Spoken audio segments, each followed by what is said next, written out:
नमस्कार। AMS news plus आवाज समाचार के विशेष संवाद कार्यक्रम में आपका पुनः स्वागत है। जी हाँ, संवाद आपका बहुप्रतीक्षित कार्यक्रम, जहां हम लेकर आते हैं आपसे संबंधित सवाल जो सरोकार रखते हैं आपसे, समाज से और जनता से, और उनका उत्तर लेते हैं अपने बीच उपस्थित एक्सपर्ट्स के द्वारा। जी हाँ, आज हमारी परिचर्चा का विषय है आज के परिवेश में जीवन एवं स्वास्थ्य बीमा का महत्व। और इस विषय पर हमारे बीच एक्सपर्ट उपस्थित हैं श्री संजय उपाध्याय जी, जो जीवन बीमा, स्वास्थ्य बीमा एवं हेल्थ वेल्थ एडवाइजर भी हैं। तो स्वागत है संजय उपाध्याय जी इस हमारे इस संवाद लाइव कार्यक्रम में। तो सबसे पहले मैं संजय उपाध्याय जी, मैं चाहूंगा कि सबसे पहले आप अपना परिचय हमारे दर्शकों को बीच दें। बहुत बहुत धन्यवाद धर्मेंद्र भैया, बहुत बहुत धन्यवाद। ये मेरे को इतने बड़े प्लेटफॉर्म पे और इतने बड़े सब्जेक्ट के साथ मौका देने के लिए हृदय से आभार। मैं संजय उपाध्याय विगत 15 सालों से जीवन बीमा क्षेत्र में कार्यरत हूं और इसके पहले करीब 11.5 साल जो है मैं स्वास्थ्य क्षेत्र में कार्यरत रहा हूं। यह दोनों ही क्षेत्र एक इंसान के जीवन में बहुत ही मायने रखता है, स्वास्थ्य और जीवन बीमा। आज का जो सब्जेक्ट है, इस सब्जेक्ट के आधार पे हम लोग धीरे धीरे ये समझने की कोशिश करेंगे कि जीवन बीमा का महत्व क्या है और एक इंसान के जीवन में क्या इसका जो है इम्पोर्टेंस रखता है। जी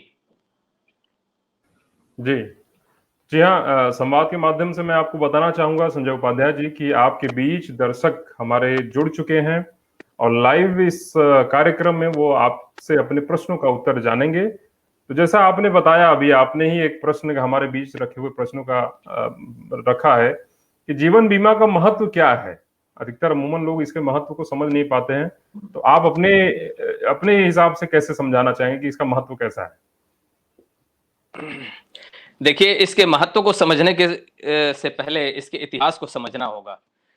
सबसे पहले मैं बताना चाहूंगा, विश्व में प्राचीन समय में करीब जीवन बीमा का जो इतिहास है या बीमा का इतिहास, मैं ये कहूंगा कि करीब 300 सवा 300 साल पुराना है। बेसिकली इसका प्रादुर्भाव कैसे हुआ, जब पहले जो है ट्रांसपोर्टेशन के लिए या वर्ल्ड वाइड जो ग्लोबल ट्रेड है उसके लिए समुद्री जहाजों का उपयोग होता था। ठीक है, हर देश के लोग चाइना से, अमेरिका से, इंग्लैंड से, फ्रांस से, इंडिया से समुद्री जहाजों के द्वारा जो है अपना व्यापार करते थे। अपने मालवाहक जहाज से वो अपना माल भेजते थे। हमारे यहाँ के मसाले जाते थे, हमारे यहाँ की बहुत सारी चीजें जाती थी। किसी और देश का जो चीज हमारे यहाँ नहीं होता है वो आता था। बट उसमें होता क्या था कि मान लीजिए कि 30-40 कंट्रीज आपस में व्यापार करते थे, समुद्री लुटेरे उस जहाज को लूट लेते थे। तो का जो सबसे बड़ा व्यापारी होता था वो एक तरीके से बैंकरप्ट हो जाता था, दिवालिया हो जाता था। उसके पास फिर से जो है माल भेजने के लिए उसके पास पैसे नहीं रहते थे। और धीरे धीरे जब व्यापारियों से ही व्यापार होता है, अगर व्यापारी संख्या कम होती जाएगी तो व्यापार भी नहीं चलता है। फिर इन लोगों ने एक सोल्यूशन निकाला कि क्यों ना एक पूल मनी का जो है कलेक्ट किया जाए, जिसमें अगर कोई किसी की जहाज के साथ किसी दुर्घटना होती है, पानी में जहाज डूब जाता है या लूट जाता है या जहाज में आग लगती है, तो जो आर्थिक भरपाई होगी वो उस पूल किए हुए पैसे से होगी। सो व्यापार जो है इसकी वजह से जो है जिंदा रह जाता था और वर्ल्ड ट्रेड जो है जिंदाबाद रहा। करीब 350 साढ़े 300 साल पुराना इतिहास है। लेकिन मैं आपको बताऊंगा कि जो भारत में इतिहास है, इंश्योरेंस का इतिहास है, वो सबसे पहले मैं ये बताना चाहूंगा कि ये दो चीजों को कवर करता है, पब्लिक और प्राइवेट सेक्टर ऑर्गेनाइजेशंस को। मैं फिर से रिपीट करूंगा, भारत में पब्लिक और प्राइवेट सेक्टर ऑर्गेनाइजेशंस को इंश्योरेंस ऑफ इंडिया कवर करता है। भारत के संविधान के 7th शेड्यूल में ये मेंशन है। ये जो सब्जेक्ट है इंश्योरेंस इन इंडिया, ये यूनियन लिस्ट सब्जेक्ट के रूप में लिस्टेड है। तो ये भारत के संविधान में लिस्टेड है। इसका मतलब ये हुआ कि भारत में जो बीमा के लिए जो कानून है वो सिर्फ और सिर्फ भारत सरकार बनाएगी, कोई और नहीं उसको बना सकता है।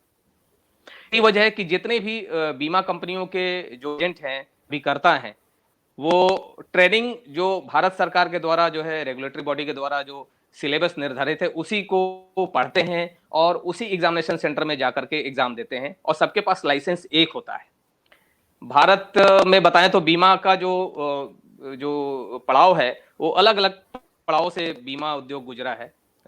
सन 2000 में इसका निजीकरण हुआ एंड जब निजीकरण हुआ उस समय जो एफडीआई है, फॉरेन डायरेक्ट इन्वेस्टमेंट, वो करीब 26% जो है फॉरेन डायरेक्ट इन्वेस्टमेंट सरकार ने पार्लियामेंट में स्वीकृत किया। जो कि करीब 2014 में बढ़ करके ये 49% गवर्नमेंट ने कर दिया। ये समय समय के हिसाब से बढ़ता गया, सरकार जो है एफडीआई बढ़ाती गई और 2019 में ये बढ़ करके 74% हो गई है। तो एफडीआई वो इसलिए हुआ ताकि इंश्योरेंस का जो पेनिट्रेशन है वो भारत में ज्यादा से ज्यादा हो, डीपेस्ट हो। आज भी जो है हमारी जो गांव की आबादी है वो बीमा से अनभिज्ञ है। शहर में भी बहुत सारे लोग बीमा के बारे में नहीं जानते हैं, 4-6 पॉलिसी ले लेते हैं, एक ही तरह की कभी पॉलिसी आती है, पॉलिसी के बारे में बहुत ज्यादा जानकारी नहीं होती है। ये एक दुर्भाग्य है। उनको ये हमारा जो अभिकर्ता है, जो एजेंट हैं या जो इंश्योरेंस कंपनी के लोग हैं, इनका जो है इनका बहुत बड़ा फर्ज बनता है कि ये जाएं और उनको जागरूक करें और बताएं कि बीमा कैसे लेना चाहिए, किस तरीके से डाइवर्सिफाई करके लेना चाहिए, कितना लेना चाहिए। आने वाले समय में अभी जो हम लोग का जो डिस्कशन आगे बढ़ेगा हम सारी चीज बताएंगे। मैं एक चीज और बताना चाहूंगा कि सबसे बड़ी जीवन बीमा कंपनी के रूप में भारतीय जीवन बीमा कंपनी आई, और लेकिन जब इस सेक्टर का प्राइवेटाइजेशन हुआ है सन 1999 में, तो काफी बड़ा स्टेक जो है प्राइवेट बीमा कंपनियों ने भी ले लिया। आपको जान करके धर्मेंद्र ताज्जुब हुआ कि भारत में बीमा की शुरुआत सन 1818 में हुई थी और एक महिला ने किया था, अनीता भावसर ने, कोलकाता में। अनीता भावसर ने जो है ये जो बीमा कंपनी की स्थापना की थी उसका नाम था ओरिएंटल लाइफ इंश्योरेंस कंपनी, और उन्होंने ये बीमा कंपनी इसलिए बनाया था ताकि यूरोपियन कम्युनिटी को जो है वो सर्व कर सके। लेकिन आपको ये भी जानकर के आश्चर्य होगा कि उस समय डिस्क्रिमिनेशन बहुत ज्यादा था, यानी कि जो यूरोपियन लोग थे उनको बहुत सस्ते दामों पे जो है जीवन बीमा मिलता था। अगर भारत के कुछ लोग लेना चाहते थे तो उनको बहुत महंगे दामों में जो है जीवन बीमा मिलता था। 1870 में जो है जाकर के सबसे पहले जो है इंडियन इंश्योरेंस कंपनी आई जिसका नाम था Bombay mutual life assurance society. So बीमा जो है अलग अलग स्टेजेस से ये गुजरता गया, और 1912 में जब लाइफ इंश्योरेंस कंपनीज एक्ट पास हुआ, जिसमें लाइफ इंश्योरेंस कंपनी एक्ट के तहत प्रोविडेंट फंड एक्ट भी पास हुआ ताकि इंश्योरेंस बिजनेस को रेगुलेट किया जा सके। जाहिर सी बात है, जो सबसे पुरानी और आज की तारीख में जो इंश्योरेंस कंपनी है जो जीवंत है अभी भी, वो है नेशनल इंश्योरेंस कंपनी। ये 1906 में करीब लॉन्च हुई थी। ये आज भी है, उस समय भी थी, आज भी है। बट आप लोगों को शायद जान करके एक ताज्जुब होगा कि जब इस सेक्टर का प्राइवेटाइजेशन हुआ, इस सेक्टर के प्राइवेटाइजेशन से पहले 19 जनवरी 1956 को राष्ट्रीयकरण हुआ था। इस सेक्टर का, बीमा उद्योग का राष्ट्रीयकरण हुआ था, और जब राष्ट्रीयकरण हुआ 19 जनवरी 1956 को, उसी समय भारतीय जीवन बीमा निगम का प्रादुर्भाव हुआ, उत्पत्ति हुई। तो उसकी स्थापना दिवस भी उसी दिन मनाई जाती है, ठीक है। लेकिन एक चीज और मैं बता दूं आपको कि एलआईसी जो है कितने कंपनियों का समूह है, शायद आप लोगों को नहीं पता होगा। एलआईसी जब बनी थी तो एलआईसी को सरकार जब लेकर के आई थी तो उस समय भारत में छोटे छोटे बीमा कंपनियां थी, करीब 154 भारतीय बीमा कंपनियां थी, 16 विदेशी बीमा कंपनियां थी, और 75 जो है प्रोविडेंट फंड सोसाइटीज थी। ये टोटल 245 जो है भारतीय प्लस विदेशी कंपनियां थी, और इनको जो है भारत सरकार ने एब्जॉर्ब कर लिया। ये उसी तरीके से हुआ जिस तरीके से आजादी के समय छोटे छोटे रियासत थे और उसको सरदार पटेल ने जो है एक करके जो है एक भारत गणराज्य के रूप में प्रस्तुत किया आजाद हिंद के सामने, आजाद हिंद जनता के सामने। उसी तरीके से एलआईसी में 254 प्राइवेट और विदेशी, हिंदुस्तानी और प्लस प्रोविडेंट फंड सोसाइटीज को एब्जॉर्ब करके और एक बड़ी कंपनी के रूप में जो है भारतीय जीवन बीमा निगम के रूप में स्थापित किया। सो ये है एलआईसी। लेकिन 16 सितंबर 2013 को जो है आईआरडीए का गठन हुआ था, जिसमें आईआरडीए का गठन नहीं हुआ था, हम ये कहेंगे कि आईआरडीए ने इंश्योरेंस रिपोजिटरी सर्विसेज लॉन्च की। इंश्योरेंस रिपोजिटरी सर्विसेज ये अपने आप में वर्ल्ड में यूनिक है। इसके तहत कोई भी आप किसी भी जीवन बीमा कंपनी से अपनी पॉलिसी लेते हैं तो उन सारी पॉलिसी को आप सिंगल इलेक्ट्रॉनिक फॉर्मेट में, सिंगल अकाउंट में आप इकट्ठा कर सकते हैं। एक लॉकर की तरह है वो, इलेक्ट्रॉनिक लॉकर की तरह है वो। फॉर एग्जांपल, आपने एसबीआई लाइफ से लिया आपने पॉलिसी, आपने मैक्स लाइफ इंश्योरेंस से पॉलिसी लिया, आपने एलआईसी से लिया, आपने किसी भी बीमा कंपनी से 23-24 बीमा कंपनियां हैं उनसे लिया, और सारे बीमा पॉलिसीज को आप ट्रैक नहीं कर पा रहे हैं, तो आप इलेक्ट्रॉनिकली जो है एक फॉर्मेट पे करके और उसमें जो है आप रख सकते हैं और सरकार इसको संरक्षित रखती है। इसको ये बकायदे 16 सितंबर 2013 को ये इंश्योरेंस रिपोजिटरी एक्ट जो है ये पास हुआ था भारत सरकार के द्वारा। IRDA का गठन जो भारत में जो इंश्योरेंस रेगुलेटरी डेवलपमेंट अथॉरिटी है, इसका गठन गवर्नमेंट लेजिस्लेशन के लिए जो है जायज सी बात है 1999 में हुआ और ये जो है एक तरीके से मील का पत्थर साबित हुआ, क्योंकि इस रेगुलेटरी बॉडी के गठन होने के बाद ही बीमा क्षेत्र का निजीकरण हुआ, जिसकी वजह से जो काफी स्टेक जो है निजी जीवन बीमा कंपनियों ने ले लिया है। और लेकिन अभी भी हम संघर्ष कर रहे हैं। जो भारत में जीवन बीमा का जो पेनिट्रेशन है अभी भी 3% से ज्यादा नहीं है, 2.82% के करीब है। जी, आप एक एक्सपर्ट किसी भी कार्यक्रम में हमारे आते हैं तो वो विस्तृत तथ्यों के साथ उपस्थित होते हैं और आपने इतने ऐतिहासिक तथ्यों के साथ हमारे दर्शकों को जानकारी दी।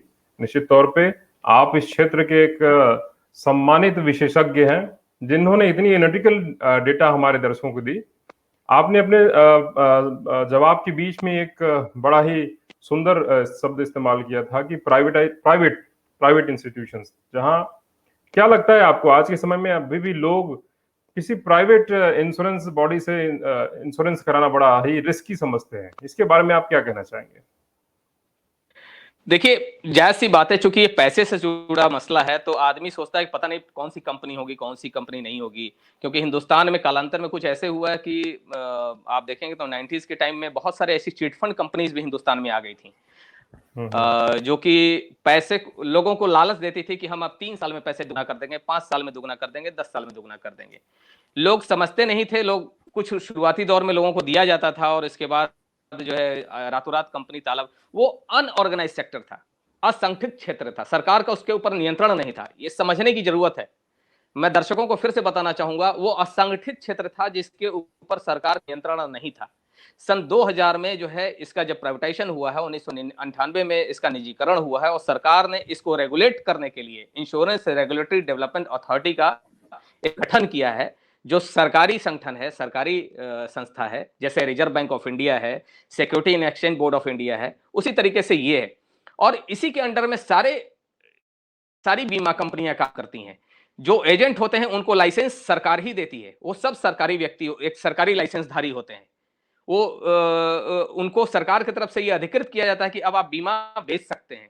मैं चाहूं, जैसे मैं एक जॉब करता हूं, सर्विस करता हूं, मैं चाहूं कि मैं बीमा अपना खरीदूं तो मेरा अपना कोई कोड नहीं है, मेरे पास सरकार की तरफ से कोई लाइसेंस नहीं है, मैं सिर्फ जो है सलाह रखता हूं, but I cannot sell life insurance.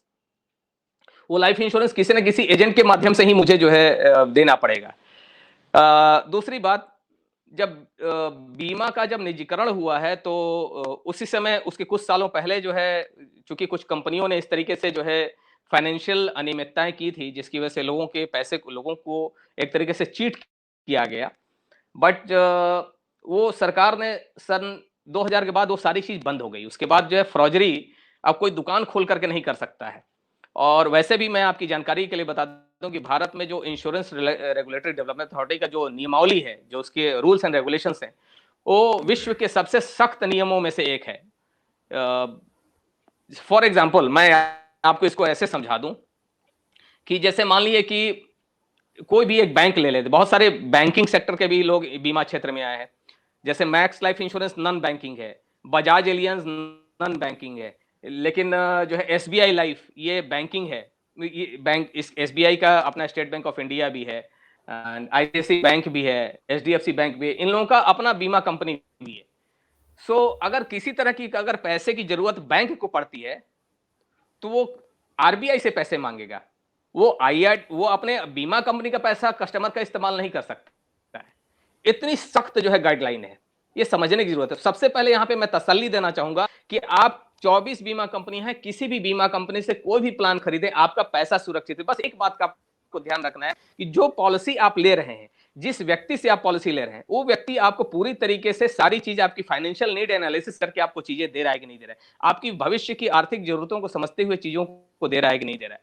क्योंकि पॉलिसी बेची नहीं जाती है, उसको सबसे पहले आपकी नीड है। जैसे मैं एक छोटा सा एग्जांपल दे दूं, चूंकि मैं स्वास्थ्य क्षेत्र में काम किया हूं धर्मेंद्र जी 11.5 साल, तो डॉक्टर क्या करता है, डॉक्टर सबसे पहले, भाई डॉक्टर के पास मरीज गया तो डॉक्टर उस मरीज की स्थिति को सबसे पहले देखता है कि आपकी क्या तबीयत खराब है, मतलब क्या क्या परेशानियां हैं, उसकी परेशानियों को समझता है। इसके बाद ये देखता है कि इसको मैं जो दवा पूछता है, दवा की कोई साइड इफेक्ट तो नहीं है। सारा चीज समझने के बाद उसको दवा लिखता है और दवा का डोजेज निर्धारित करता है, मिनिमम थेरेपेटिक डोज, याद रखिएगा, इसको कहते हैं मिनिमम थेरेपेटिक डोज। जैसे फॉर एग्जांपल किसी को सर्दी और बुखार है, एंटीबायोटिक है, एंटीबायोटिक खाना है तो सुबह शाम 5 दिनों तक खाना है। वो 2 दिन खा ले तो नहीं सही होगा, सिम्टोमेटिक रिलीफ मिल जाए, सिम्टोमेटिक रिलीफ मिल, लेकिन लॉन्ग टर्म में जाकर के फिर से रिकरेंस ऑफ डिजीज हो जाएगा, उसका रोग क्लियर सही नहीं होगा। सो इंश्योरेंस सेक्टर में एक तरीके से जो बाकी जो भी अभिकर्ता लोग हैं या जो भी एक्सपर्ट्स हैं, वो एक तरीके से फाइनेंशियल डॉक्टर होते हैं। होता क्या है कि हम अपनी कमी मानते हैं कि हमने जनता के दिमाग में, मस्तिष्क में इसकी अवेयरनेस क्रिएट नहीं की। कोशिश ये रहती है कि हम बिजनेस उठा ले वहां से, ठीक है, जल्दी से जल्दी पॉलिसी क्लोज हो।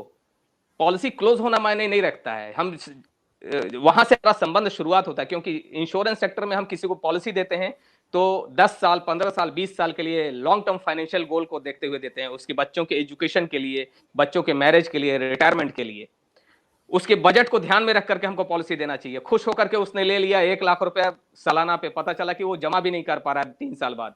सो हमें ऐसे नहीं करना है, हमको उसकी बजट देखना है, प्लस उसकी फ्यूचर फाइनेंशियल नीड देखनी है। इसको एनालिसिस करके कस्टमाइज सोल्यूशन हमको देना है। उसके पास हमको ये भी देखना है कि उसके पास पहले से क्या क्या है। कहीं ऐसा तो नहीं कि उसने बच्चों के एजुकेशन से रिलेटेड प्लान ऑलरेडी ले रखा है, पता चला कि हमने दोबारा उसको बच्चों के एजुकेशन से रिलेटेड प्लान दे दिया।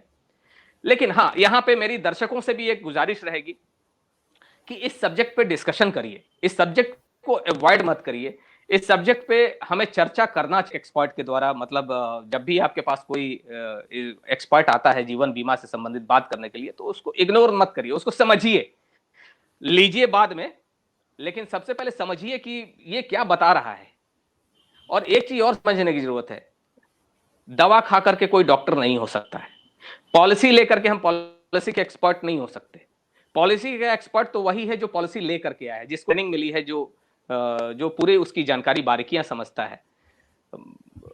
हालांकि अभी ट्रेनिंग पे इंश्योरेंस कंपनियां काफी कर रही हैं अपने एम्प्लॉयज को, अपने एजेंट्स को। बहुत फर्क आया है। मैंने जैसा कि बताया धर्मेंद्र जी कि बीमा क्षेत्र काफी बदलाव से गुजरा है। हिंदुस्तान में जितना बदलाव आया है, बीमा क्षेत्र अलग अलग पड़ावों से गुजरा है, उतना विश्व के किसी भी देश में जो है इतने पड़ाव से बीमा क्षेत्र नहीं गुजरा है। सो ये एक हम लोगों के लिए जो है ना बहुत ही अच्छी बात है, बहुत ही अच्छी बात है भारत के समाज कि बीमा की कंपनियां जो हैं, चाहे कोई भी बीमा कंपनी में, सबके बारे में बताऊंगा, उन्होंने अपने यहाँ प्रशिक्षित जो है एजेंट रखने शुरू कर दिए हैं। अब उनको ट्रेनिंग जाती है, प्रॉपर उनको गाइडेंस दिया जाता है कि आपको किस तरीके से फाइनेंशियल नीड एनालिसिस करना है, लोगों की जरूरत कैसे निकालनी है। जी, यानी कि जैसा सवाल था हमारा कि प्राइवेट इंस्टीट्यूशंस, प्राइवेट कंपनी से भी जीवन बीमा लेने में कोई समस्या नहीं है, क्योंकि IRDA के गठन के बाद बीमा जैसा हमारे एक्सपर्ट ने बताया है कि आपका बीमा, आपका पैसा, निवेश सुरक्षित है। हाँ, बीमा अगर आप ले रहे हैं तो उसके क्लॉज और उसकी डिटेल्स अपने जरूर एजेंट से या जिनसे आप बीमा लेने जा रहे हैं उनसे जरूर जान लें। हमारे बीच दर्शकों का सवाल जारी हो चुका है आपके लिए, और सबसे पहला सवाल है हमारे फेसबुक यूजर हैं, नाम इनका नहीं है, कि टर्म इंश्योरेंस के लिए एजुकेशन और इनकम क्यों मैंडेटरी होता है? टर्म इंश्योरेंस के लिए एजुकेशन एंड इनकम। जी, बहुत बढ़िया सवाल है। मैं आपको एक चीज बता दूं कि सबसे पहले एजुकेशन और इनकम आपकी ह्यूमन फाइनेंशियल वर्थ को जो है डिसाइड करता है। फॉर एग्जांपल, जैसे इंश्योरेंस कंपनी है, इंश्योरेंस कंपनी वो ये देखते, कोई भी इंश्योरेंस देने से पहले, कि ये आदमी अर्बन एरिया से बिलोंग करता है कि रूरल एरिया से बिलोंग करता है।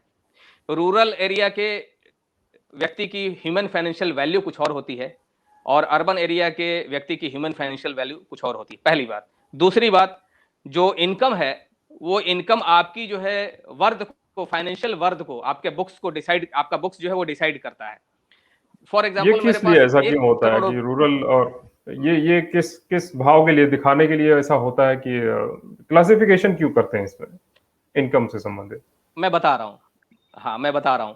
मैं एक छोटा सा एग्जांपल दे दूं। मान लीजिए कोई लो इनकम ग्रेड का व्यक्ति है और कंपनी हम्म। ने उसको 1 करोड़ का इंश्योरेंस दे दिया। पता चला कि उसकी ह्यूमन फाइनेंशियल वैल्यू 1 करोड़ की नहीं है। हम्म। लाइबिलिटी, क्योंकि मान लीजिए कि मैं अपना एग्जांपल दे दूं। मैं अपने बच्चे को एक कॉन्वेंट स्कूल में पढ़ाता हूं। मैं एक जो है लैविश जिंदगी जीता हूं। मेरे घर में जो है बहुत सारी सुख सुविधाएं हैं और उनसे नीचे मैं उससे नीचे उस स्टैंड ऑफ लिविंग से नीचे मैं नहीं जा सकता।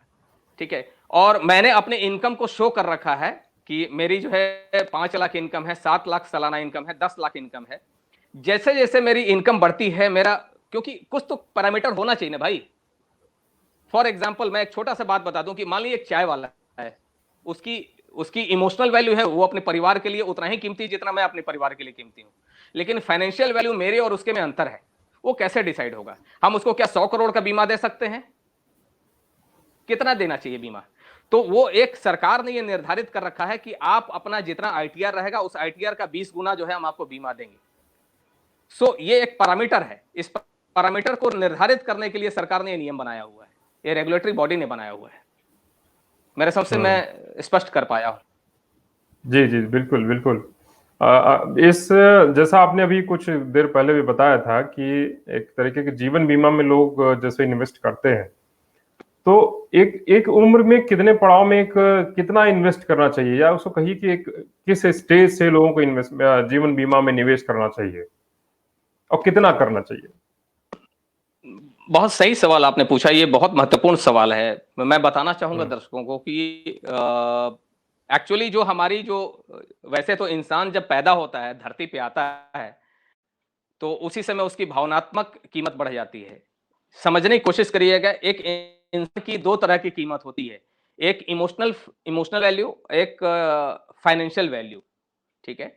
हमारी इमोशनल वैल्यू जब हम एक दिन के होते हैं पैदा होकर के, जिस दिन पैदा होते हैं उस दिन भी इमोशनल वैल्यू हमारी बढ़ जाती है, उतनी ही रहती है जितना हम जब तक जिंदा रहते हैं। 100 साल के बुजुर्ग की भी इमोशनल वैल्यू होती है। लेकिन जो फाइनेंशियल वैल्यू है वो आपकी लायबिलिटीज के ऊपर डिपेंड करता है। ये फाइनेंशियल वैल्यू डिपेंड करता है। जैसे ही हमारी शादी होती है, हमारे बच्चे होते हैं, तो हम घर के एक कमाऊ पूत हो जाते हैं, है ना। हम घर के एक एटीएम मशीन हो जाते हैं।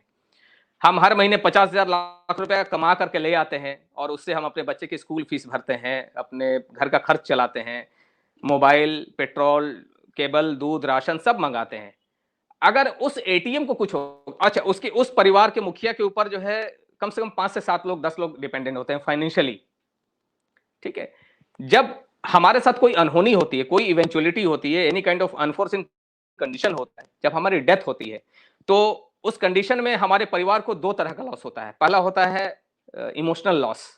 किसी का पति एक्सपायर करता है, किसी का बाप एक्सपायर करता है, किसी का वो जो है भाई होता है, किसी का बेटा होता है, वो उस चीज को कंपनसेट नहीं किया जा सकता। वो व्यक्ति लौट करके नहीं आ सकता। आप पैसे से तौल नहीं सकते उस चीज को। लेकिन साथ ही साथ उस परिवार को एक फाइनेंशियल लॉस होता है, क्योंकि वो व्यक्ति 50,000 लाख रुपया कमा करके घर में ले आ रहा था और सबका खर्च चला रहा था। वो व्यक्ति रहा नहीं, अचानक उसके जाने से वो खर्च रुक गया। उस कंडीशन में उसकी भरपाई एक जो लाइफ इंश्योरेंस है उसी से हो सकता है, क्योंकि खर्च रुकना नहीं चाहिए। कोई भी परिवार डिग्निटी के साथ जीने के लिए, अब जीवन बीमा हम इसलिए थोड़े ना लेते हैं कि हम मर जाएंगे।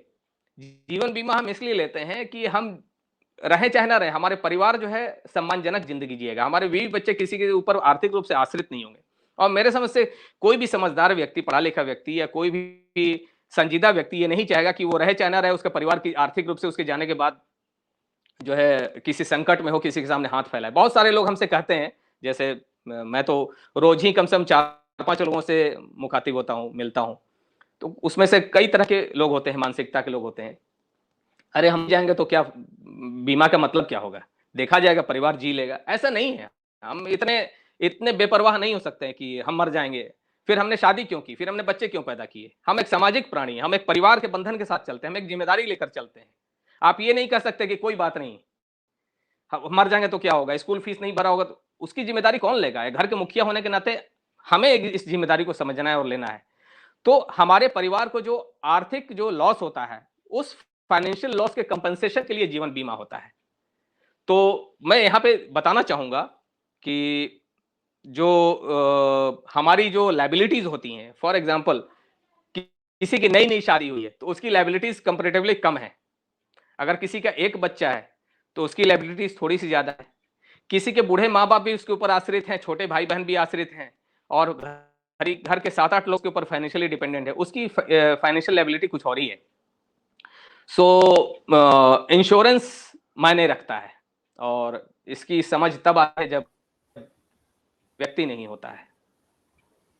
जी हाँ, इसका मतलब कि इंश्योरेंस कराना आपके लिए हितकर ही है। और जिस तरह से आप चीज़ों को, हमारे दर्शकों के सवालों को आप एक्सप्लेन कर रहे हैं, निश्चित तौर पे संवाद कार्यक्रम हमारा सार्थक है। हम अगला सवाल लेंगे। हमारे दर्शक हैं, उन्होंने पूछा है कि क्या ऑनलाइन इंश्योरेंस लिया जा सकता है, ऑनलाइन इंश्योरेंस परचेज किया जा सकता है? यानी एक एक बड़ा, आज के समय में बड़ी चीजें ऑनलाइन परचेज करने का बड़ा एक ट्रेंड है। तो क्या इसमें इंश्योरेंस सेक्टर जी जी। कहाँ कहाँ तक प्रभावी है? देखिए, ऑनलाइन क्यों शुरुआत हुई इसको भी सबसे पहले हमें समझना है। इस इंश्योरेंस सेक्टर के पेनिट्रेशन को भारत की जनता के बीच में पहुंचाने के लिए इसका जो ऑनलाइन बिक्री शुरुआत हुई, सिर्फ ऑनलाइन ही नहीं हुई धर्मेंद्र जी, सारे बैंकों को इसकी जिम्मेदारी दी गई है, पोस्ट ऑफिस को जिम्मेदारी दी गई है, हर किसी को जिम्मेदारी दी गई है कि आप सोचो ना, स्टेट बैंक ऑफ इंडिया बीमा भी बेचता है, वहां पे जाइए आप अपना खाता खोलो ना, बीमा दे देगा। एक्सिस बैंक में जाइए, वहां पे वो बीमा दे देगा। आईसीसी बैंक में जाइए, वहां बीमा दे देगा। क्यों ऐसा क्यों हुआ? क्योंकि हर तरीके से हम सरकार का करना चाहती है। आप एक खाता सेविंग अकाउंट खुलवाते नहीं है कि सरकार आपका तुरंत बीमा करती है, खट से बीमा हो जाता है। तो ये बीमा, इस पीछे रीजन ये है कि आप अपने परिवार के लिए महत्वपूर्ण है। क्योंकि अगर मैं आपको एक चीज और बताना चाहूंगा, हिंदुस्तान में बहुत सारी चीजें ये चलती हैं, कन्या विद्याधन योजना, विधवा पेंशन योजना, वृद्धाश्रम पेंशन योजना, बहुत तरह की इस तरह की जो है सरकार योजनाएं चलाती है। क्यों चलाती है? ऐसी कौन सी नौबत आ गई? उसका परिवार उसकी जिम्मेदारी क्यों नहीं ले पा रहा है? सरकार जो है वृद्धा पेंशन योजना चला रही है? क्यों सरकार कन्या विद्याधन और या कन्या की शादी की योजना चला रही है? क्योंकि वो जो व्यक्ति, उस घर का जो जिम्मेदार व्यक्ति है, उसने अपनी जिम्मेदारी भरपूर तरीके से नहीं निभाई है। उसने अपने आप को फाइनेंशियली प्रोटेक्ट नहीं किया। भाई, घर का मुखिया मर गया या नहीं रहा तो जायज सी बात है, जो टैक्स पेयर्स का पैसा है, सरकार उस पैसे को लेकर के उस जगह पे जाकर के उनकी शादी के लिए देगी, उनकी पढ़ाई के लिए देगी, उनके वृद्धाश्रम चलाने के लिए देगी। लेकिन अगर हम जवानी में ही, जिस समय हमारे पास पैसे आ रहे हैं, उसी समय हम अपने पैसे को सेव कर लेंगे और अपने आप को प्रोटेक्ट कर लेंगे, तो हम रहें चाहे ना रहें, हमारे परिवार के लिए पैसा काम आएगा। एक चीज और मैं बताना जी चाहूंगा धर्मेंद्र जी, क्योंकि बड़ा बढ़िया टॉपिक आपने छेड़ा है। हर बीमा लेने वाला मर ही नहीं जाता है, इस बात को ध्यान रखने की जरूरत है। ऐसे अगर या किसी के दिमाग में ये है कि बीमा तो मरने के बाद ही काम आता है, ऐसा नहीं है। बीमा में बहुत बदलाव आ चुका है। अधिकतर लोगों को ये मैं लगता है कि आपको बीमा बीमा जिनको दिया जाता है, उनके मरने के बाद की वैल्यू बताई जाती है। हो सकता है इससे लोगों के समझ में आता है कि ये मरने के बाद के लोगों के बीच में ये जितना इम्पोर्टेंट वो तब रखता है, आज के समय में नहीं रखता है। क्या कुछ ऐसा है? मुझे बताते हुए ये खुशी हो रही है कि बीमा से मरने वालों की संख्या, मतलब बीमा का क्लेम लेने वालों की संख्या एक आध परसेंट में, दशमलव में एक तरीके से, लेकिन मैक्सिमम लोग उसका लिविंग बेनिफिट लेते हैं। और लिविंग बेनिफिट में मैं आपको ये एक चीज बता दूं कि बीमा क्षेत्र एक ऐसा क्षेत्र है, फाइनेंस सेक्टर का, अर्थव्यवस्था क्षेत्र का, जो कि आपके पैसे को अनुशासित बचत कराता है। अनुशासित बचत, डिसिप्लिन सेविंग कराता है। आप अपने हम्म। दिमाग के घोड़े दौड़ा लीजिए। मैं आज आप लोगों को, सारे दर्शकों को ये बताना चाहूंगा, आप खुद सोच लीजिए कि अगर आपके पास हर साल आपको जो है 50,000 रुपया, 20,000 रुपया बचत करना हो, तो आप कहां बचत करना पसंद करेंगे? एक होता है आईपी, सिस्टमेटिक इन्वेस्टमेंट प्लान, वो समझने की जरूरत है, हम सिस्टमेटिकली हम इन्वेस्टमेंट उस प्लान पर करते हैं। संजय संजय जी, मैं हम उस पर निश्चित तौर पे जाएंगे।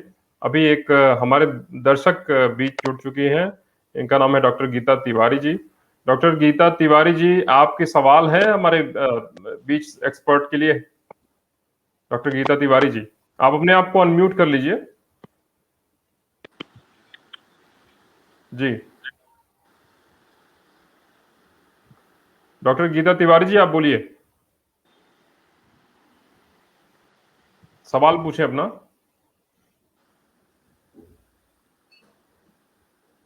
संभवतः हमसे कनेक्ट जरूर हुई है और निश्चित तौर पे अभी हमारे बीच उनका सवाल आएगा।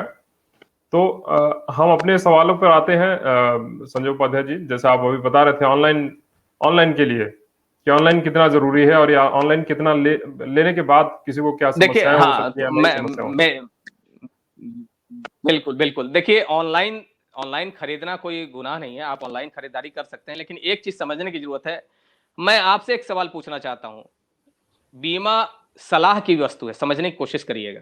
जैसे हम मेडिकल एडवाइस लेते हैं, उसी तरीके से हम लाइफ इंश्योरेंस का एडवाइस लेते हैं। क्या आप दवाई भी जो है आपको रोग होने पर आप ऑनलाइन खरीदते हैं? मेरा सवाल ये है। दवाई आप नहीं लेते हैं, दवाई के लिए आप मेडिकल एक्सपर्ट के पास जाते हैं, तो आप जीवन लाइफ इंश्योरेंस लेने के लिए आप ऑनलाइन जाएँ, ठीक है। पैसे बचत करके लालच में आदमी जाता है कि मुझे वहां सस्ता मिल जाएगा, क्योंकि बीच में कोई ब्रोकर नहीं होता है, ठीक है, बीच में कोई एजेंट नहीं होता है, तो वो उसको जो है पता चला 1000 रुपया 1500 रुपया सस्ता मिल गया। लेकिन बीमा सर्विस की चीज है। आप अगर 20 साल का प्लान ली है तो 20 साल तक आप प्रीमियम जमा करें, 20 साल तक आपको रसीद मिलेगा। टाइम टू टाइम आपको जो है आप नहीं जमा कराए तो आपकी पेनल्टी माफ होगी। अगर आपको आपको उसमें से लोन चाहिए तो लोन मिलेगा। अगर आपको जो है उसमें से पार्शियल विड्रॉल करना है, पार्शियल विड्रॉल करेंगे।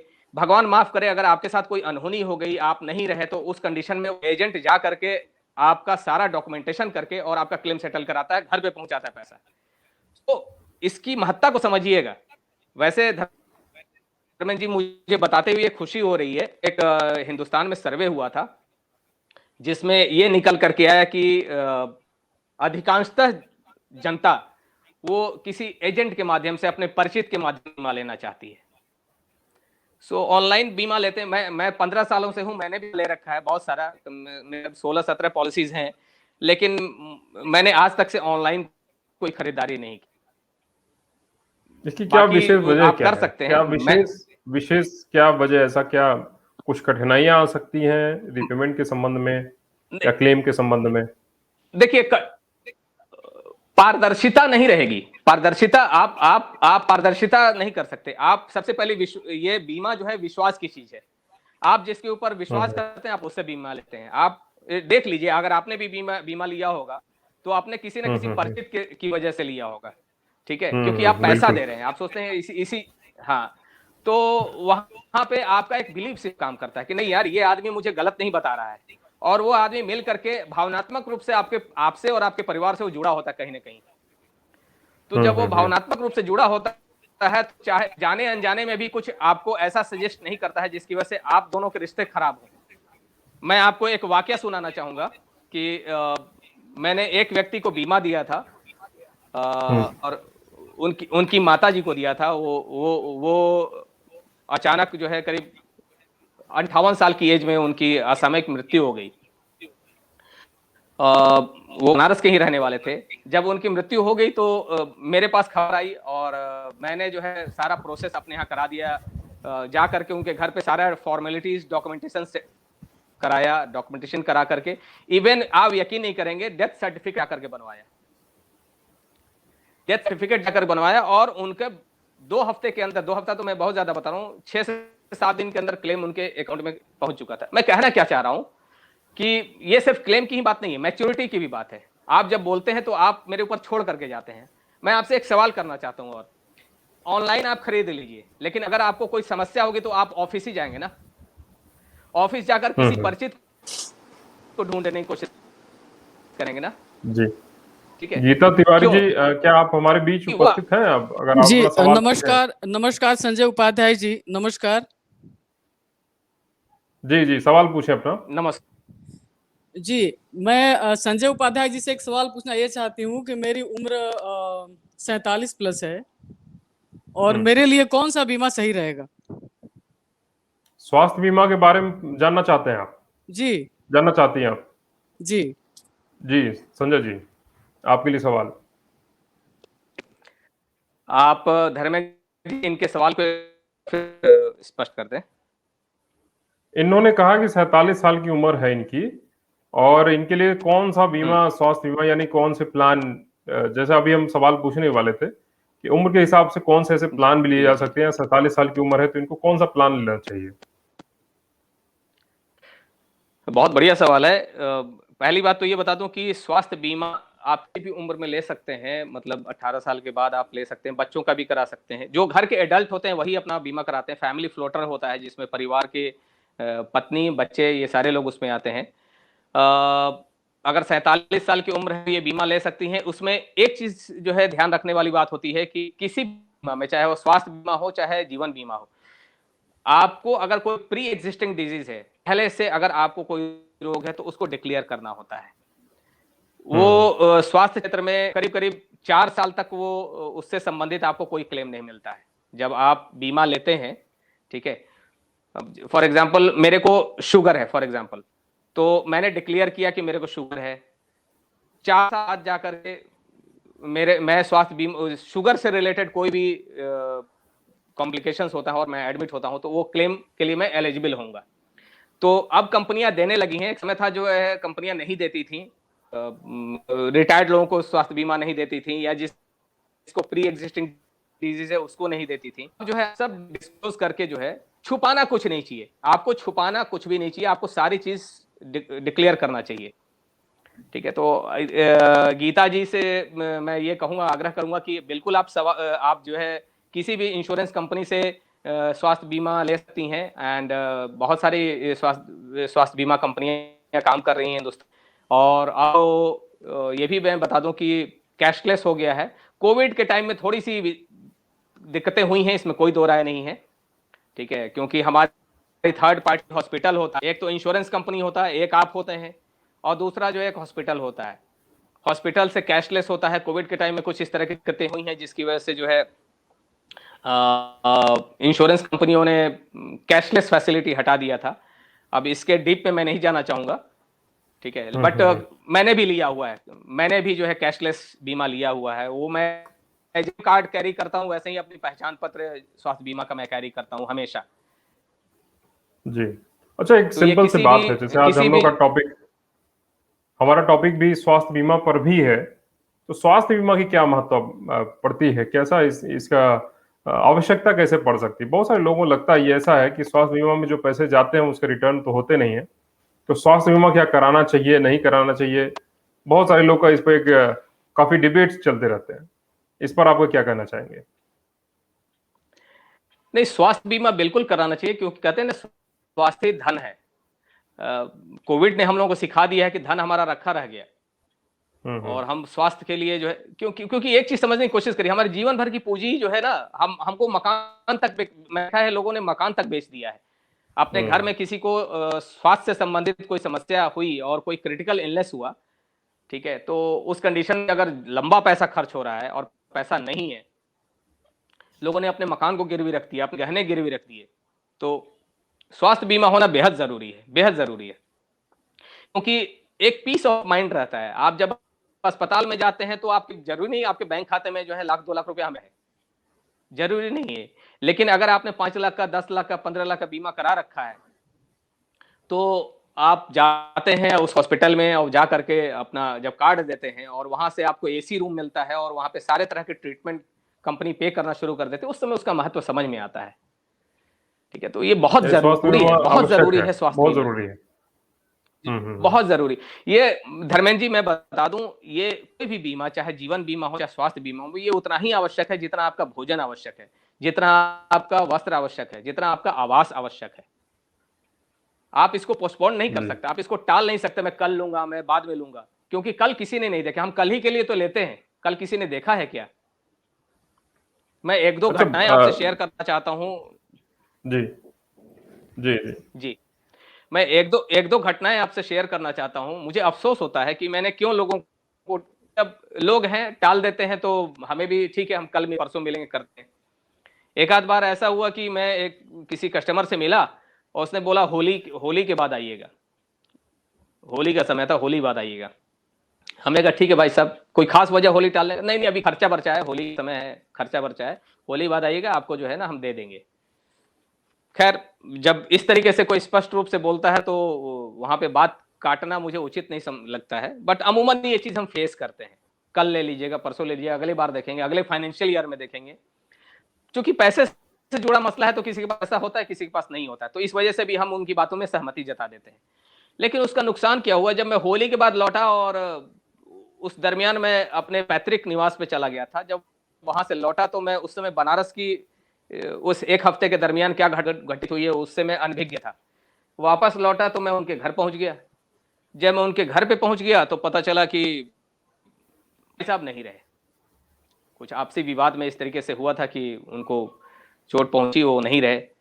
अब मैं बेहद निराश हुआ ये सोच कि काश कर दिए होते तो परिवार को कहीं ना कहीं से मैं फाइनेंशियली सपोर्ट, क्योंकि पैसे का ही झगड़ा था, पैसे के झगड़े की वजह से जो है आपसी विवाद में उन लोगों को हानि पहुंची थी जीवन की, और वो नहीं रहे। और काश मैं पैसे से मदद कर पाता, क्योंकि एक चीज समझने की कोशिश करेगा धर्मेंद्र जी, हमारे मोबाइल कांटेक्ट में 1000 कांटेक्ट होते हैं, 2000 कांटेक्ट होते हैं। हमारे फेसबुक फ्रेंड पता चला 500 हैं। बहुत गर्व से हम कहते हैं 1000 लोग हैं, मेरे बर्थडे पे विश किए। मेरे रिश्तेदार हैं, मैं जब शादी होती है, बर्थडे होता है, तो हम जो है 1000 लोगों को इनविटेशन देते हैं, लंबे चौड़े में पैसे खर्च करते हैं।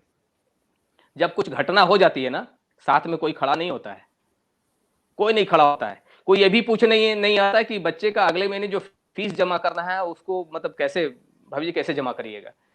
कोई ये भी नहीं पूछता है कि जो ये घर का ईएमआई था इसको कैसे चुकता करिएगा। ये बड़ी विषम परिस्थिति हो जाती है, कोई किसी के काम नहीं आता, सगा भाई भी नहीं आता, क्योंकि उसकी अपनी जिम्मेदारियां हैं।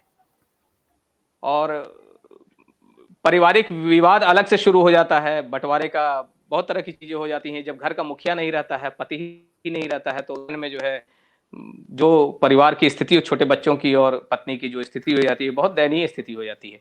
पैसा बहुत बड़ा संबल है, किसी के न रहने पर व्यक्ति तो नहीं लौट सकता है, लेकिन पैसा संबल है। मैं जो बताना चाह रहा था, स्वास्थ्य बीमा के साथ बता रहा था कि इसका महत्व तो मैं मिक्स भी कर दे रहा हूँ, ठीक है। और नहीं मिक्स ठीक इसलिए है, कर रहा हूँ संवाद क्योंकि मतलब ऐसा ही दोनों है। ही संवाद का हाँ हमारा हाँ मतलब यही है कि आप चीजों को बहुत एक्सप्लेन, बहुत आसान तरीकों में और लोगों की मनोभावनाओं को देखते हुए उनकी किस तरह से उन्हें समझ में आ सकती है, यही सार्थक संवाद है जी। जी। मैं एक चीज बताना चाह रहा था कि बीमा को इस रूप में भी देखिए कि अनुशासित बचत है। एक व्यक्ति, कहा जाता है कि ह्यूमन लाइफ जो होती है वो 100 साल का ही जाती है। आदमी जिए 60 साल, 70 साल, 80 साल। अब तो मेडिकल साइंस एडवांस हो गया है तो लोग 70 साल तक जीने लगे हैं, 75 साल तक जीने लगे हैं। पहले जो है लाइफ जो है 30 साल तक होती थी, 40 साल तक ही होती थी, ठीक है। मेडिकल साइंस एडवांस हो चुका है। तो कहते हैं कि ह्यूमन लाइफ जो है 100 साल है धर्मेंद्र जी। 100 साल में आदमी कमाता है 35 साल, 30 से 35 साल आदमी कमाता है, क्योंकि उसके पहले वो बच्चा होता है, पढ़ाई लिखाई कर रहा होता है, और 25 साल 30 उम्र से पैसे का अर्निंग करना शुरू करता है। उसके पहले वो फादर के ऊपर, पेरेंट्स के ऊपर फाइनेंशियली डिपेंडेंट होता है। और 60 साल के बाद उसका बॉडी जब एग्जॉस्ट होता है, वो फिजिकली रिटायर हो जाता है, तो वो खुद लायबिलिटी बन जाता है। उसके बाद उसकी अर्निंग भी सो ये जो 30-35 साल का जो अर्निंग का जो समय है,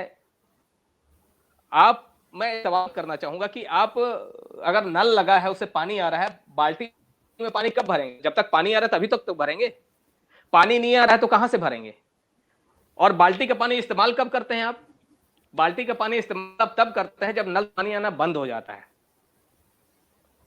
सो आप बीमा क्षेत्र में जो आपने एक बड़ा शायद मैं अब देखूं, मैं एक बात बताना चाहूंगा कि जीवन बीमा अमूमन लोग लेने से कतराते हैं। आप देखे होंगे, भागते हैं, अरे यार फंस जाए, अरे यार फिर से कहां से फंस गए, ये तो बहुत ज्यादा फोन कर रहे हैं। मैं आपको बता दूं कि ये अनुशासित बचत है, और अनुशासन में इंसान नहीं रहना पसंद करता। वो सबसे पहले फ्रीडम एंजॉय करता है, वो चाहता है कि मुझे छूट मिले, मैं पैसा कभी भी निकाल सकूं। लेकिन ध्यान रखिएगा, जो कभी भी पैसा आप निकाल सकते हो वो बचत आपका नहीं है। मान लीजिए आपने एफडी किया हुआ 1 करोड़ रुपया, लिख लीजिए कहीं पे भी, 1 साल बाद वो एफडी 1 करोड़ रुपया नहीं रहेगा, 2 साल बाद नहीं रहेगा, 3 साल बाद नहीं रहेगा। 1 करोड़ की एफडी आप करके जो है आप अपने बच्चे की शादी नहीं डिजाइन कर सकते, अपने बच्चे का एजुकेशन नहीं डिजाइन कर सकते, बहुत तरह की चीजें हैं, ठीक है। एक सवाल इसी पर मैं पूछना चाहूंगा कि अमूमन मार्केट में ऐसा लोग सोचते हैं कि शेयर मार्केट में इन्वेस्ट, म्यूचुअल फंड या इंश्योरेंस, कौन सा इन्वेस्टमेंट बेहतर है, कि किसमें जाना चाहिए लोगों को इन्वेस्टमेंट के हिसाब से भी अगर देखा जाए, या अपना भविष्य सिक्योर करना हो तो? बहुत बढ़िया सवाल आपने पूछा, क्योंकि मैं बता दूं, मैं आपसे अब इसका उल्टा सवाल पूछूंगा कि अमरूद बढ़िया है कि आम बढ़िया है कि जो है सेब बढ़िया है, क्या बढ़िया है? हर किसी का सबका अपना सवाल रिलायंस है। स्वाद अपना जो अपना है जी। हाँ, हर किसी का अपना स्वाद है, हर किसी की अपनी इंपॉर्टेंस है। आप ये नहीं कह सकते कि मेरे जेब में जो रुमाल पड़ा है उसकी इंपॉर्टेंस कम है, मेरा शर्ट की इंपॉर्टेंस ज्यादा है। जिस समय रुमाल की जरूरत होती है उस समय आप शर्ट से कुछ नहीं कर सकते, जिस समय सॉक्स की जरूरत होती है उस समय आप पैंट से कुछ नहीं कर सकते। हर चीज का डाइवर्सिफाइड आपका जो है आपके पास पोर्टफोलियो होना चाहिए। आप एसआईपी करिए, कुछ पैसे का आप सिस्टमेटिक इन्वेस्टमेंट प्लान करिए, आप हर महीने अपना एसआईपी कुछ म्यूचुअल फंड वगैरह करिए, करना चाहिए, आपके पोर्टफोलियो में ये चीज होना चाहिए। आप जो है कुछ पीपीएफ में पैसे लगाइए, पब्लिक प्रोविडेंट फंड में पैसे लगाइए। आप जो है फिक्स डिपॉजिट करिए। फिक्स डिपॉजिट लिक्विड मनी होता है, इमरजेंसी में काम आता है। आप अचानक 50,000 लाख रुपए की जरूरत पड़ जाएगी, आप किससे मांगने जाएंगे? वो पैसा आप कभी तोड़ देंगे, उस समय आपको ब्याज नहीं समझ में आएगा। इंश्योरेंस की बात समझने की कोशिश करिए। इंश्योरेंस आपकी घर की 3 जरूरतों को पूरी करता है। आप भी धर्मेंद्र जी एक बच्चे के पिता हैं, मैं भी एक पिता हूं। मेरे साथ हमारे साथ बहुत सारे ऐसे दर्शक जुड़े हुए हैं जो कि एक दो बच्चे होंगे उनके, वो भी माता पिता होंगे। आपके बच्चे का एजुकेशन अगर 18 साल की उम्र में डिजाइन होना है तो फाइनेंस इंडस्ट्री में 18 साल के चिल्ड्रन एजुकेशन के लिए कोई भी सॉल्यूशन नहीं है सिवाय जीवन बीमा के। ये मैं ताल ठोक करके बोल सकता हूं। आप एसआईपी से अपने बच्चे का एजुकेशन नहीं डिजाइन कर सकते। क्षमा चाहूंगा अगर कोई ये सुन रहा होगा, क्योंकि एसआईपी जो है इन्फ्लेशन को बीट करता है। एसआईपी जो है बहुत उसकी अलग रिलेवेंट है, उसकी अलग इंपॉर्टेंस है। चिल्ड्रन एजुकेशन का मतलब ये होता है कि मैं रहूं ना रहूं, मेरे बच्चे का एजुकेशन हो। अगर मैंने आज जो है 20,000 रुपए का एसआईपी खोला और जो है 2 साल चलाया, ठीक है, तो मैंने 4,80,000 रुपया जमा किए, बढ़ करके वो अगर 6 लाख रुपया होगा तो 2 साल बाद अगर मैं नहीं रहा तो 6 लाख रुपए में मेरे बच्चे का एजुकेशन नहीं डिजाइन हो पाएगा। लेकिन यही चीज अगर मैंने बच्चे के एजुकेशन से रिलेटेड कोई जीवन बीमा में प्लान ले लिया जो कि पूरे एजुकेशन को डिजाइन करता है, तो उस कंडीशन में हम नहीं रहेंगे तब भी हमारे बच्चे का सुनिश्चित हो जाएगा, और रहेंगे तब भी हो जाएगा। उसी तरीके से मैरिज होता है, 23 साल 25 साल 20 साल की उम्र के बाद होता है, और मैरिज के लिए एकमुश्त रकम होती है। अब तो बीमा क्षेत्र में धर्मेंद्र जी मैं बता दूं, अब तो गारंटेड बहुत सारे प्लान आ गए जो 100% लिख करके मिलते हैं कि आज आप ये जमा करिए, ये पैसा आपको गारंटेड मिल जाएगा, टैक्स फ्री पैसा मिल जाएगा। गारंटी शब्द आने वाले समय में हिंदुस्तान से खत्म हो जाएगी, ये समझ लीजिए। क्योंकि मैं फॉर एग्जांपल एक डाटा आपसे शेयर करूं कि आज से 15 साल पहले फिक्स डिपॉजिट पे जो रेट ऑफ इंटरेस्ट होता था वो करीब 12 के करीब होता था, 11% होता था, बैंक टू बैंक डिफर करता था। आज की तारीख में 4.5 से 5% के बीच में है। 4 बार बैंक अपने एफडी के रेट को रिवाइज कर रहा है। आज से 15 साल बाद हो सकता है 1% रहे, 2% रहे, हो सकता है माइनस में रहे, यूरोपियन कंट्री जर्मनी की तरह, ठीक है। तो उस कंडीशन में कहां लगाएंगे? तो जीवन बीमा में क्या है कि जो भी आपको पैसे मिलते हैं, जीवन बीमा में भी 3 तरह के प्लान होते हैं। एक होता है नॉन गारंटेड, अगर आपके पास रिस्क एपेटाइट है, आप इक्विटी मार्केट में जाना चाहते हैं तो यूनिट लिंक इंश्योरेंस प्लान भी होता है, जो कि आप बीमा भी होता है, आप जमा भी करते जाइए और मार्केट में पैसा लगता है वो बढ़, कितना बढ़ करके मिलेगा कितना घट करके मिलेगा ये हम गारंटी। आपको मैं बता दूं कि 2010 में मार्केट क्रैश किया था, उसकी वजह से बीमा का पेनिट्रेशन 3.5% से घट करके आज की तारीख में 2.8% हुआ। ये एक बहुत बड़ा कारण है। एक ये भी है, अगर यूलिप प्लान उस समय बहुत ज्यादा बूम गया था, ठीक है, तो कस्टमर्स के इमोशंस हर्ट हुए थे, यार मैंने पैसा इतना जमा किया, मेरा इतना कम पैसा आ गया। मार्केट की कोई गारंटी नहीं है। दूसरी चीज बताऊंगा, सेकंड जो प्लान होते हैं वो सेमी गारंटेड होते हैं। सेमी गारंटेड मतलब पार्ट गारंटेड होता है, आप जितना जमा करें उसका 110% 105% गारंटेड रकम मिलेगा, बाकी आपका 6 से 8% के बीच में बोनसेस रहते हैं, वो बोनस आपको मिल जाता है जोड़ करके, तो ठीक ठाक मैच्योरिटी हो जाता है, वो प्लान भी ठीक होता है।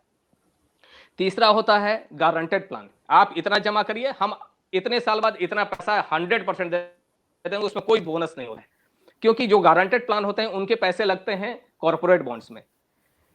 बहुत सारे लोग कैलकुलेशन में लग जाते हैं, इतना दशमलव में कम मिला, इतना 1% कम मिला, हम वहां लगा दे। भाई बीमा कोई व्यापार थोड़ी ना है, आप अपने बच्चे का भविष्य डिजाइन करने चले ना कि व्यापार करने चले हैं। तो बच्चे का जब भविष्य डिजाइन कर रहे हैं तो आपकी जरूरत गारंटेड है, उसमें आपका व्यापार चलेगा नहीं चलेगा इस बात की कोई गारंटी नहीं। लेकिन आज जो अगर आपने ये जमा कर लिया, उस समय आपको सिर्फ एक लड़का ढूंढना रह जाएगा, एक लड़की ढूंढनी रह जाएगी, बाकी जो उसमें जो खर्च आएगा सारा खर्च आप उठा सकते हैं, ठीक है।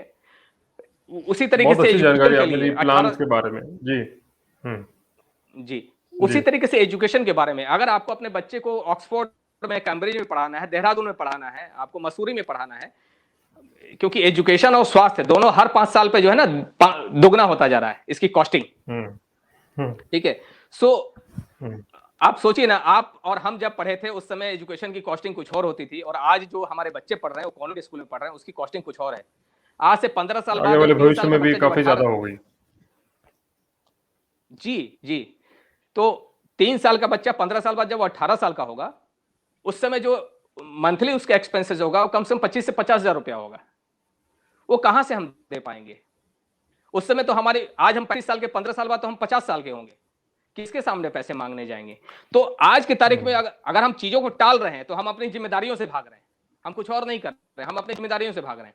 पैसे जहां बनाना है वहां पैसे बनाइए, लेकिन जहां पैसे बचत करना है वहां पे बचत कर पैसे में ताला बंद कर दीजिए, क्योंकि आपके भविष्य की जरूरत पे ताला लगा हुआ है। वो ताला तभी खुलेगा जब उसकी जरूरत आपके बच्चे की खड़ी होगी।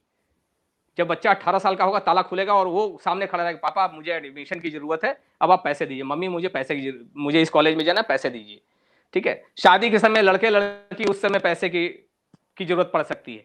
सो आपको भी अपने पैसे में ताला लगाना है। ऐसे पैसे नहीं रखना है जो कि जिस पैसे को आप कभी भी निकाल लें। पता चला कि घर छत की ढलैया हो रही है और उसमें 50,000 रुपया कम पड़ा, आपने जो है निकाल लिया। बच्चे की शादी ज्यादा इंपॉर्टेंस है, बच्चे की पढ़ाई ज्यादा इंपॉर्टेंस है। ढलिया आप कहीं से भी कर सकते हैं, मार्केट से पैसे उठा सकते हैं, आप कुछ और कर सकते हैं। बीमा नहीं तोड़ना है। ध्यान रखिएगा, बीमा आप तब लेते हैं जब आप स्वस्थ होते हैं, जब आपको जरूरत नहीं होती है, जब आपके पास पैसे होते हैं। बीमा आपको नहीं मिलेगा जब आप अस्वस्थ रहेंगे, जब आपके पास पैसा नहीं होगा। ठीक है। जब आपको जरूरत महसूस होगी कि नहीं मुझे बीमा लेना चाहिए, हो सकता है उसमें ना मिले। ठीक है। बहुत सारे लोग ऐसे हैं जो कि पॉलिसी कर लेंगे, पढ़ेंगे, पता कि शुगर हो गया, डायबिटिक पेशेंट हो गया, सीवियर, इंसुलिन लेने लगे। अब जब बीमा लेने बारी आई तो उन्होंने डिस्क्लोज किया कि भाई मैं तो इंसुलिन लेता हूं। अब इस कंपनियां विरोध करती हैं, कुछ दिनों बाद जो है बोलती हैं नहीं हम आपको नहीं दे सकते, क्योंकि अब आप इंसुलिन ले रहे हैं, बहुत तरह की कॉम्प्लिकेशंस हो सकती हैं, किडनी से रिलेटेड डिजीज हो सकता है। इंश्योरेंस कंपनीज भी स्वस्थ आदमी के ऊपर ही जो है बीमा देना पसंद करती हैं। ठीक है। तो हमेशा ध्यान रखिएगा, जब आपको जरूरत नहीं है बीमा की, जब आप स्वस्थ हैं, जब आपके पास पैसे हैं, जब आपको लगता है कि ये अभी मेरे लिए महत्वपूर्ण नहीं है, आप उसी समय लीजिए। आप 25 साल की उम्र में लीजिए ना, आप 30 साल की उम्र में, 35 साल की उम्र में लीजिए ना, क्यों चीजों को टाल रहे हैं? पैसा नहीं है तो बात अलग है। ठीक है। दूसरी बात, अपनी आईटीआर को बढ़ाइए। अब तो सरकार ने 5 लाख रुपए तक का जो है टैक्स फ्री कर दिया है। आप 5 लाख रुपए तक का अपना आईटीआर करिए और उसके बाद 1 करोड़ रुपए तक का इंश्योरेंस लीजिए, आपको कहीं से भी परेशानी नहीं आएगी। एक दर्शक का सवाल भी मैं लेना चाहूंगा, उन्होंने पूछा भी है कि जी 5 लाख से कम के आईटीआर पर टर्म इंश्योरेंस क्यों नहीं मिलता है? क्या ऐसा है 5 लाख के हाँ, ऐसा ऐसे है। कम आईटीआर देखिए पर? ये हाँ, ये धर्मेश जी, ये कंपनी टू कंपनी डिफर करता है। कुछ कंपनियों में जो है आईटीआर पे ही बीमा मिल जाता है, लेकिन वो बहुत एक्सपेंसिव बीमा होता है। ठीक है। कंपनी किसी तरीके से जो है ना अपने आप को स्टेक में डाल करके आपको बीमा नहीं दे सकती। फाइनेंशियली अगर आप फाइनेंशियल पेपर आपका वीक है तो आपको बीमा महंगा मिल सकता है किसी इंश्योरेंस के द्वारा। तो बीमा लेते समय, स्पेशली टर्म प्लान लेते समय, मैं दर्शकों को बताना चाहूंगा कि अमूमन दर्शक क्या करते हैं, जो ग्राहक हैं बीमा लेने वाले, वो क्या करते हैं, सबसे सस्ता कहां मिलेगा और मंथली मोड में मिलेगा क्या। मंथली मोड में मेरे को आसानी होता है टर्म प्लान लेना। ठीक है। मैं हर महीना जो 1,000-2,000 रुपया दे दूंगा और 1 करोड़ का इंश्योरेंस ले लूंगा। बहुत बारीक चीज आपको आज मैं बता दूं कि बीमा क्षेत्र में free look period, grace period होता है। ग्रेस पीरियड 30 दिन का होता है। मतलब अगर सपोज मान लिए आज तारीख है, कितनी तारीख है, 3 जुलाई को मैंने बीमा लिया और 3 जुलाई 2022 को अगला प्रीमियम मेरा ड्यू होगा। अगर 3 जुलाई 2022 को मेरे पास पैसा नहीं रहा तो मेरे को 30 दिन का एक ग्रेस पीरियड मिलता है जो बीमा कंपनी देती है सरकार के नियम के तहत। अगर उस दरमियान हम पैसा नहीं जमा करते और मेरी डेथ हो जाती है तो हमको क्लेम मिलेगा। लेकिन इसके अलावा, यह 30 दिन का उसी को मिलता है जो सालाना लेता है। ठीक है। जब आप छमाही, तिमाही या मासिक किस्त में जाते हैं तो आपको बीमा महंगा मिलता है, पहली बात। दूसरा चीज होता है, आपको जो ग्रेस पीरियड जो है वो 15 दिन का ही मिलता है। तो उस दरमियान अगर कोई अनहोनी हो गई तो क्लेम नहीं मिलेगा। अभी अभी मैं बता दूं, मैं ऑफिस में बैठा हुआ था, एक सुपरिटेंडेंट ऑफ पुलिस का जो है केस आया, जिनका देहांत हो गया था, और उन्होंने मंथली मोड में 2 बीमा लिया हुआ था, एक 1 करोड़ का, एक 50 लाख रुपए का। और जो मंथली मोड वाला पॉलिसी थी, वो चूंकि बीमार हो गए थे, इस वजह से वो अगला प्रीमियम नहीं जमा कर पाए। समझने की कोशिश करिएगा। तो जब उनकी डेथ हो गई तो एक पॉलिसी का क्लेम उनको नहीं मिला, 1 करोड़ रुपए का क्लेम नहीं मिला, क्योंकि वो 15 दिन बाद लैप्स हो गया था। 50 लाख रुपए वाला क्लेम मिला, क्योंकि उसका जो ग्रेस पीरियड 15 दिन बाद आने वाला था, अगली तारीख को आने वाला था, 15 दिन बाद। ठीक है, वो साइकिल अलग थी। उनको सिर्फ 50 लाख का ही मिला। आप इमेजिन करिए, एक सुपरिटेंडेंट ऑफ पुलिस जो कि जिसका परिवार एक बहुत शानदार जीवन जीता है, वो व्यक्ति ही नहीं रहा। 1.5 करोड़ का इंश्योरेंस कराया था, सब बेमानी हो गया, सिर्फ कंफर्ट की वजह से कि हम मंथली पे करेंगे। सो अगर आपको मंथली ही पे करना है तो मैं आपको दर्शकों को एक सोल्यूशन बता रहा हूं। पहला प्रीमियम आप सालाना ले लीजिए, और अगले महीने से जितना आपका प्रीमियम, मान लीजिए कि आपका प्रीमियम 50,000 रुपया फॉर एग्जाम्पल, आप अगले महीने से 4,000 रुपए की 12 महीने के लिए एक बैंक में आरडी खोल लीजिए। आप मंथली जमा करेंगे, 4 से 6% ब्याज वहां पे मिलेगा, प्लस यहां पे आप सालाना चला भी लेंगे। ठीक है, दोनों ही चीज आप मैनेज कर सकते हैं। जब आपको मंथली ही चलाना है तो आप अपने बैंक में चलाइए ना, बैंक में मंथली जमा करिए, ताकि आप सालाना पैसा इकट्ठा हो और इंश्योरेंस कंपनी को आप दे दें। इंश्योरेंस मंथली अवॉइड करिए, क्योंकि उसमें फ्री लुक, उसमें जो ग्रेस पीरियड है वो बहुत कम मिलता है, और आपको पॉलिसी महंगी मिलती है। जी, बहुत अच्छी जानकारी आप दे रहे हैं। और हमारा ये संवाद, सार्थक संवाद का समय भी 1 घंटे का आपके साथ कैसे बीत गया पता नहीं चला, क्योंकि एक विस्तृत जानकारी आपने दर्शकों को बहुत ही सार्थक शब्दों में, सरल शब्दों में और लोगों को जानकारी दी, और बड़े ही तथ्यात्मक तरीके से आप जानकारी दे रहे हैं। तो चूंकि हमारे कार्यक्रम के समय की सीमा है, जी कुछ कहना चाह रहे हैं आप? जी नहीं, मैं आपके सीमा को लांघना नहीं चाहूंगा। तो अब हम लोग ये, चूंकि कार्यक्रम में हम लोग एक अपना टिप्स लेते हैं, अपने एक्सपर्ट्स की टिप्स लेते हैं। तो आज जो परिचर्चा का विषय है, उसमें हम संजय उपाध्याय जी के एक्सपर्ट टिप्स क्या हम चाहेंगे दर्शकों के बीच में, कि आप कौन से ऐसे टिप्स देना चाहेंगे जो उनके जीवन बीमा हो, स्वास्थ्य बीमा हो, या वेल्थ इन्वेस्टमेंट से संबंधित हो? देखिए, अगर हम सही सलामत रहेंगे धर्मेंद्र जी, तो वेल्थ तो क्रिएशन कर लेंगे। अगर इंसान सही सलामत रहता है, स्वस्थ रहता है, तो वो वेल्थ क्रिएशन कर लेता है। समझदार आदमी वेल्थ बना लेता है। लेकिन जीवन बीमा हमेशा नहीं मिलता है, ये ध्यान रखिएगा। आपका जीवन कीमती है जब आप स्वस्थ हैं, जब आपके पैसा है, और जब आपको जरूरत नहीं महसूस हो रही है। आप बिना टाले, बिना चीजों को पोस्टपोन किए जरूर बीमा कराइए, क्योंकि कल के लिए हम बीमा लेते हैं और कल किसी ने नहीं देखा है, कल किसी ने देखा है। और आपके परिवार के साथ कोई खड़ा नहीं रहेगा अगर आप नहीं रहेंगे तो। जी हाँ, जी, बहुत अच्छी जानकारी आपने दी। एक टिप्स भी आपने बेहतर तरीके से दिया, कि कम शब्दों में आपने बताया कि जीवन बीमा, स्वास्थ्य बीमा या आपकी फ्यूचर प्लानिंग कितनी आवश्यक है, जो आपके परिवार को एक सपोर्ट देता है, आपके रहने पर भी और ना रहने पर भी। तो संजय उपाध्याय जी का मैं बहुत आभार व्यक्त करता हूं, धन्यवाद देता हूं कि आपने अपना अमूल्य समय हमारे दर्शकों के बीच रखा। और कुछ अगर जानकारी आप देना चाहते हैं तो संजय उपाध्याय जी, अभी हमारे पास आपको मैं 2 मिनट का समय देता हूं, कि कुछ ऐसे टॉपिक्स जो काफी तमाम सवाल हैं दर्शकों के, बहुत सारे लोग तो धन्यवाद, नमस्कार, प्रणाम ही आपको दिए हैं। इसका मतलब वो संतुष्ट आपके ग्राहक हैं, संतुष्ट आपकी फाइनेंशियल प्लानिंग से संतुष्ट लोग हैं, जिन्होंने आपको धन्यवाद और प्रणाम काफी ज्यादा कहा हुआ है। सवालों को लोगों ने बड़े ध्यान से सुना हुआ है। मुझे बेहद खुशी है कि इतना प्यार कुछ आपके मन में ऐसे सवाल हो, जिनको लगता है कि दर्शकों के माध्यम में भी नहीं पहुंच पाया, तो मैं चाहूंगा कि आप उन्हें रखें अपने माध्यम से। धर्मेंद्र जी, मैं एक चीज बोलना चाहूंगा कि भारत में बीमा का राष्ट्रीयकरण हो चुका है। एक तरीके से सरकार पूरा गवर्न करती है बीमा क्षेत्र को। तो आप आंख बंद करके कि किसी भी बीमा कंपनी से बीमा खरीद सकते हैं, चाहे वो सरकारी हो चाहे वो प्राइवेट हो। बस इस बात का ध्यान रखिए कि जो आप बीमा ले रहे हैं उसको आप पढ़िए जरूर। आप ये कह करके नहीं टाल सकते कि उसमें मैं पढ़ता नहीं हूं। भाई आप कैसे ऐसा कैसे कर सकते हैं?